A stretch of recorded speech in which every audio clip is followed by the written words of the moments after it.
اگر آپ ماں ہیں تو یہ حدیث آپ کے مقام کو بلند کر کے ایک نئی نظر سے دکھائے گی۔ حضرت عبداللہ بن عباس رضی اللہ عنہما بیان کرتے ہیں، نبی اکرم صلی اللہ علیہ وآلہ وسلم نے اپنی قوم کی ایک خاتون کو شادی کا پیغام بھیجا جن کا نام سیدہ سودہ رضی اللہ عنہا تھا۔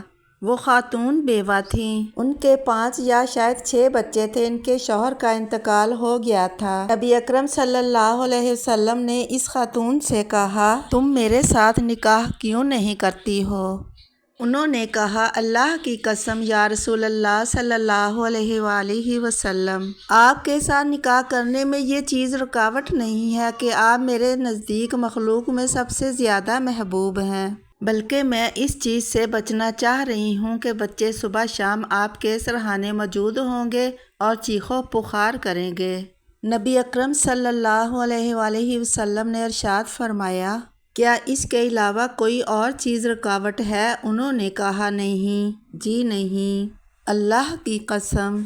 نبی اکرم صلی اللہ علیہ وآلہ وسلم نے فرمایا، اللہ تعالیٰ تم پر رحمت کرے، خواتین جو اونٹوں کی پشت پر سوار ہوتی ہیں ان میں سے سب سے بہتر قریش کی عورتیں ہیں، جو اپنی اولاد کے لیے ان کی کم سنی میں سب سے زیادہ مہربان ہوتی ہیں اور اپنے شوہر کی سب سے زیادہ دیکھ بھال کرتی ہیں۔ مجمع الزوائد حدیث نمبر 7425۔ جہاں تک میرا اندازہ ہے کہ ایک ماں کو اپنے بچوں سے ہمدردی کے ساتھ ساتھ یہ بھی خیال تھا کہ کہیں ان کے بچوں کی وجہ سے رسول اللہ صلی اللہ علیہ وسلم کو تکلیف یا زحمت نہ پہنچے۔ گھریلو زندگی کامیاب تب بنتی ہے جب اس میں ایثار، ہمدردی اور ایک دوسرے کے آرام کا خیال رکھا جائے۔